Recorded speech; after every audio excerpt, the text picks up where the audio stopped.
mai kako. I'm Dylan Ancheta. Thank you so much for tuning in to This Is Now. Our top story tonight, a woman is dead after a bad crash near Honolulu's airport. Now, her vehicle went flying off of the airport viaduct and onto the street below.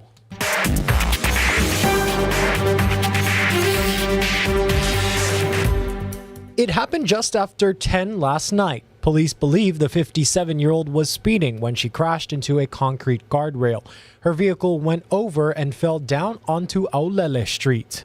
She was pronounced dead at the scene. The investigation is ongoing, and police are looking into whether alcohol or drugs played a role. This marks Oahu's 42nd traffic death of the year, 5 more than at the same time in 2022. Hawaii Island police are asking for help finding a 48-year-old woman who they say may have information about an elderly man's disappearance. 48-year-old Roberta Mokihana Perry of Pahoa appears to be dodging police. Multiple requests for tips to locate Perry have been made as police try to find 76-year-old William Bishop. He was last seen at his Hawaiian Paradise Park home on January 22nd. Police say Perry is not a suspect, but they do want to question her about his disappearance. She's been actively avoiding police contact. We have made appointments with her for her to come in, and she's failed to do so. Knowing the type of people that Roberta is involved with, that could be possibly tied up in this whole thing, it would be a miracle if we find him alive, and I will hold on to that. There is a reward being offered for information. Call Big Island Police if you can help. Police have arrested Conrad Omar Solomon for his role in a road rage incident. Yesterday, officers say the confrontation escalated when Solomon pinned another man against his car, hurting him in Kailua along Ku'ule Road. Solomon was arrested for assault in the second degree and for criminal property damage. We turn now to the latest news out of the Middle East, where Israel's government says nothing will be allowed into Gaza until Hamas releases its hostages. Now, Israelis who live close to Gaza and were the targets of Saturday's assault are still at risk. Holly Williams has the latest from the grief-stricken country. United in its grief and in the horror of what it's been subjected to, Israel's begun to bury its dead. It hurts. I feel it as my family. I feel it as my own people, my own family. But we have to do the job. Where do we need to go? While interviewing rescue workers in southern Israel yesterday, the air raid alarm sent us running for cover. In areas close to the Gaza Strip, where Hamas militants have their base, rockets take just seconds to hit. Jacob Landau is a dual US-Israeli citizen who's come here from Brooklyn, New York, to help recover bodies from the communities where Hamas gunmen went on a killing spree. I can see how painful this is for you. It's not me. It's painful for our country, for our people. It's not a personal thing. It's all of us. It's all of us. It's been 5 days since Hamas, designated a terrorist group by the US, went on its deadly rampage. Last night, Israel's Prime Minister, Benjamin Netanyahu, vowed to crush and destroy Hamas, saying every one of its members is a dead man.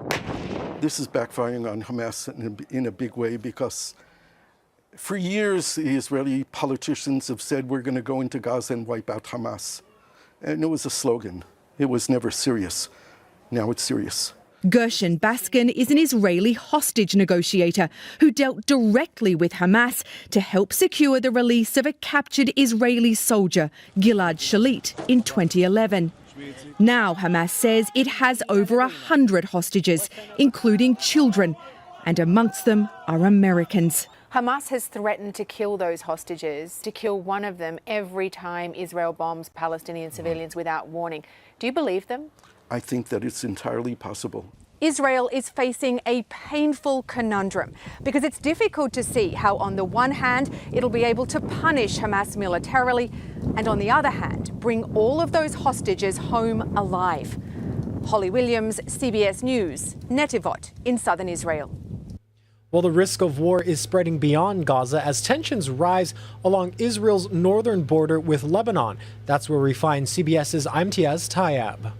Well, we're just a few yards away from Israel's frontier with Lebanon, which has been extremely tense following Hamas's brutal assault on southern Israel. Over the past several days, Israel has been trading fire with Palestinian factions inside Lebanon, but perhaps most worryingly with Hezbollah. Hezbollah is the most powerful armed group inside Lebanon. It's already fought one major war with Israel. It was an extremely brutal war, and Hezbollah since then has only gotten stronger. It was a key player in Syria's civil war. It is battle-hardened, it has a lot of weaponry, and if a front was to open up here between Israel and Hezbollah, it would be a very brutal and very difficult conflict. Imtiaz Tayeb, CBS News, at the Israel-Lebanon border. Senator Bob Menendez and his wife are now facing more charges. In an indictment filed Thursday, federal prosecutors announced additional charges against the New Jersey Democratic senator and his wife, Nadine Arslanian Menendez. The couple is accused of conspiring to have a public official act as a foreign agent. They were indicted last month on corruption-related offenses and are also accused of accepting hundreds of thousands of dollars in bribes in exchange for the senator's influence.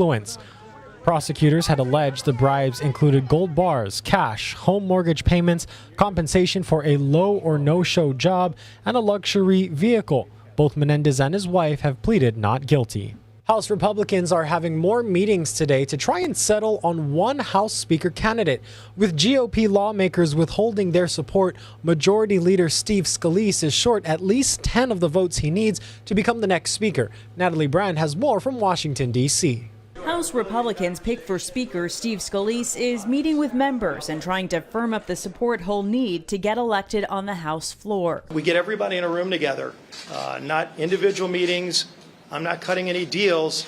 I want to meet in front of all of our members, answer every question, and just continue to work through to unite and bring our conference together. Scalise narrowly defeated Ohio Congressman Jim Jordan during a secret ballot vote on Wednesday. A day later, House Republicans remain divided, despite Congressman Jordan on Thursday urging members to unite behind Scalise. That's Jim being a team player, but like I said, I think there was a significant mistake made yesterday by trying to steamroll a good faith effort to try to get this right. Republicans are trying to work out their issues behind closed doors before a public vote. They're hoping to avoid the 15 rounds it took for former Speaker Kevin McCarthy to get elected in January. January was a coronation, and it was difficult. This is a competition, and it's going to be even more difficult. But time is not on their side. Foreign Affairs Committee Chair Michael McCall calls the GOP infighting a dangerous game. Our adversaries are watching us, and Israel is watching. They need our help. The White House says the sooner there's a new speaker in place, the sooner they can move on an aid package for Israel. Natalie Brand, CBS News, Capitol Hill.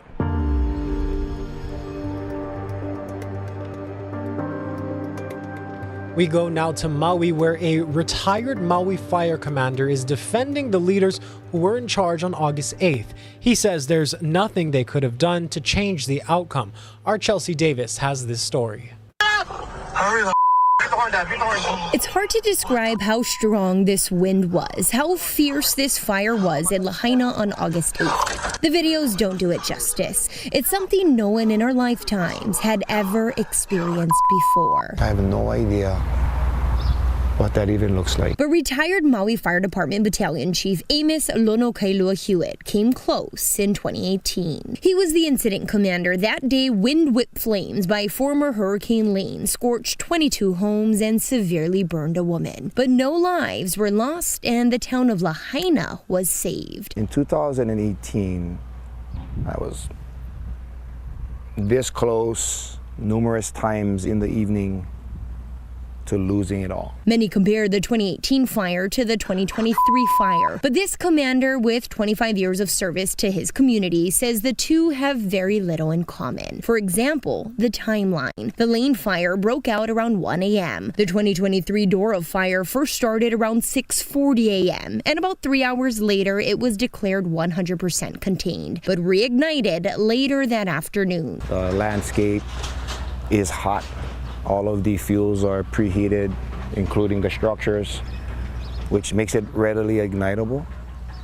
And that's a really big difference. Another example is location. The 2018 lane fire broke out in Kailua Valley in the mountains above Lahaina. I had time to organize resources to protect different areas. The Dora fire started off Lahaina Luna Road in the middle of Lahaina. There was no time to organize. The former commander says the winds were also stronger in the Dora wildfire, evidenced by the number of power poles that were down. Critics have questioned government's response to the disaster, noting that key personnel weren't in Maui's Emergency Operations Center on the day of the blaze. Communications broke down and residents were given little or no time to evacuate. Lono Kailua Hewitt says there's always room for improvement, but leadership of 2023, the officers on the ground doing their best to save Lahaina. Those are the same heroes that helped me in 2018. I don't think the operation of that day, the outcome changes. So what would have saved the beloved town of Lahaina and all the lives that were lost? And how can Maui County officials prevent this from ever happening again? Lono Kailua Hewitt says you have to know the past to understand the present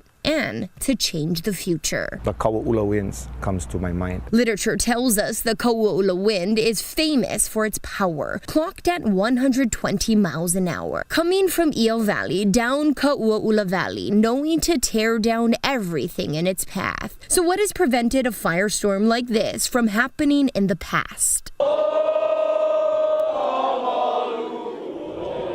Lahaina Luna alma mater talks about malu'ulu olele, which means that this is a place where there were ulu groves. That's protection for sure, which means that there also was water. The alma mater also says ua kilikili hune ho'opului ka ho'okapalai, which means that sprinkling rain that used to dampen the fronds of the palai. Those are examples of water being present here. For more than a century, water was diverted to irrigate the plantations in Lahaina. The fight over water in West Maui continues today. Lono Kailua Hewitt says if something isn't done, history will repeat itself. The winds will come back. This town will always be hot, so there's always going to be potential for fire. Unless we do something about the surrounding areas around our community, the devastation will return. Reporting in Lahaina, Chelsea Davis, Hawaii News Now. New at noon, Maui County is submitting a proposal that would establish 3 categories for customer billing to address impacts of the August 8th wildfires in Lahaina and Upper Kula. The proposed categories are customers whose houses were destroyed, customers whose water was used to assist in the extinguishing of the August wildfires, and customers in unsafe water advisory areas due to the wildfires. The proposal was sent to the Maui County Council for consideration and approval. We'll have more information posted online at hawaiinewsnow.com. And happening tomorrow, a memorial event to remember those lost on August 8th. It'll be held at Lahaina Canoe Beach from 5 p.m. to 8:30 p.m. The event will feature food, music, and a slideshow. The organizer of the memorial, Sean Serabay, says he's putting it on because he wanted to do something special for those who lost loved ones. Serabay and his family have lived in Lahaina for generations, and he himself lost his home and his business to the fire. We're learning more about the tanker ship that will be used during the defueling of Red Hill. We showed you the 11 million gallon Empire State tanker as it approached Oahu yesterday morning. It's one of 4 tankers that have been tasked with helping remove the 104 million gallons of fuel starting on Monday. We now know where all that fuel will be headed. The fuel is going to be loaded on the tankers and taken to many different locations. Some of the fuel will be relocated to the old Campbell Industrial Park. Some of it's going to go over to the Philippines, some on the west coast of California. So many different locations. We have rehearsed, practiced, exercised. We're ready to go. Defueling is expected to be completed in January. Well, do you want to exchange your firearms for money? The state is planning 2 gun buyback locations on Saturday, October 21st. Officials are offering $200 gift cards in exchange for automatic weapons, semi-automatic rifles, and ghost guns, no questions asked. $100 gift cards will be given for handguns, rifles, shotguns, bump stocks, and Glock switches. Again, that's 2 Saturdays from now, 10 a.m. to 3 p.m. at Kinauhale on Punchbowl Street and the Department of Transportation Waianae Corporate Base Yard on Farrington Highway. The objective is to provide an avenue for people who no longer want their firearms, who've forgotten about it and realize they have them, individuals that might have inherited firearms and really have no use for them. It provides a safe, way to turn them in and for it to be properly Let's go ahead now and give you a live look outside. This is your First Alert traffic camera, Nimitz Highway and Nu'uanu. This is near Aloha Tower. You can see it right there in the top right-hand corner. No major traffic alerts on Oahu roads or around the state right now, aside from a water main break in downtown Honolulu. But in terms of our weather, our Guy Hoggy will have your First Alert forecast just after this break.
The drought monitor has been updated and many places have been downgraded in terms of drought, including Hawaii Island. Now all of Hawaii Island is under moderate drought, a couple of very severe drought, and the South Point, they're under extreme drought. Now the worst off, of course, is Maui County. They've got extreme drought for South and West Maui. And the bad thing is that even though how dry it is out there, we're not going to get much in the way of drought relief anytime soon. There's no significant rain in the forecast coming in anytime soon.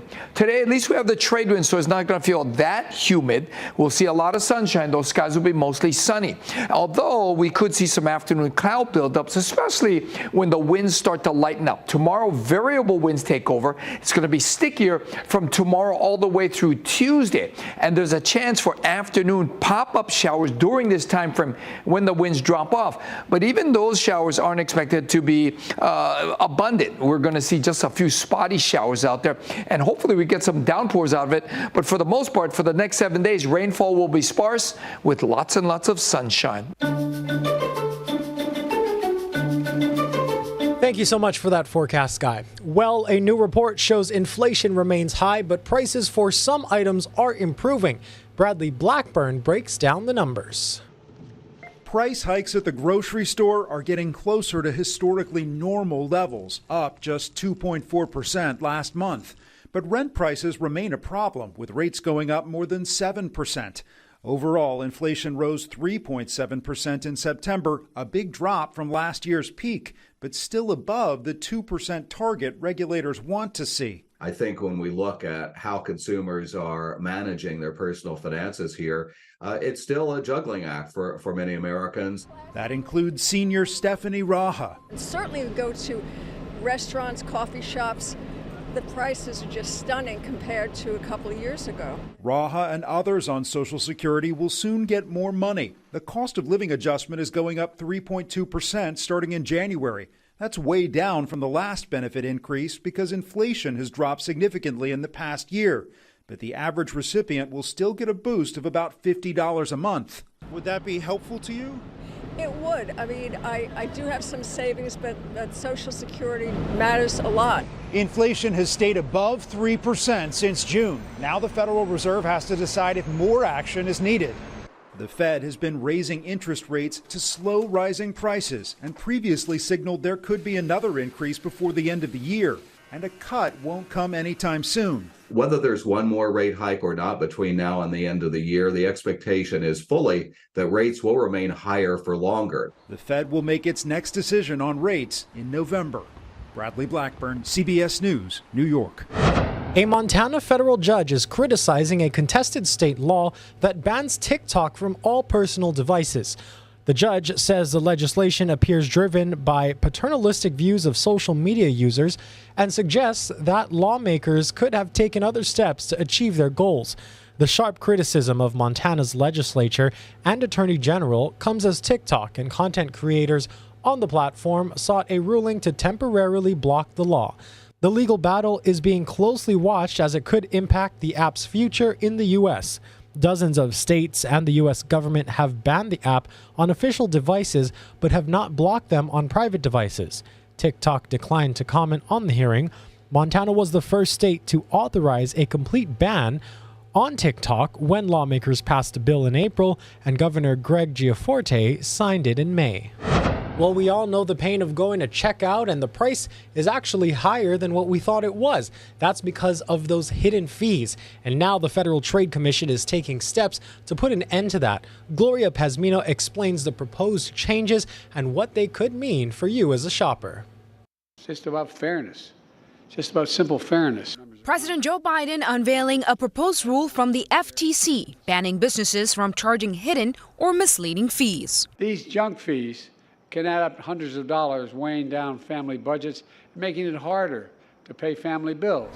While the new rule does not limit what sellers can charge, it does require them to disclose the full price up front. Consumer watchdogs with the U.S. Public Interest Research Group say the industries with the worst hidden fee offenders include event ticket sellers and hotels. The companies out there that have been trying to pad their profits with all of these little fees here and there, they better take note, because business is going to change. The proposed rule also stands to benefit companies whose prices might look more expensive because they're already disclosing everything up front. And this is just going to level the playing field so that consumers know they can actually shop around, they can compare apples to apples and make informed decisions and not get hit with unexpected fees later on. The public will have 60 days from when it's published in the Federal Register to comment on the proposed rule. As it reads now, the FTC would have the power to fine companies not in compliance and secure refunds for defrauded customers. It comes down to enforcement. You can have all the laws and rules in the world, but usually bad guys don't care about laws and rules. Definitely important to keep an eye on your wallet, especially with all the inflation going on.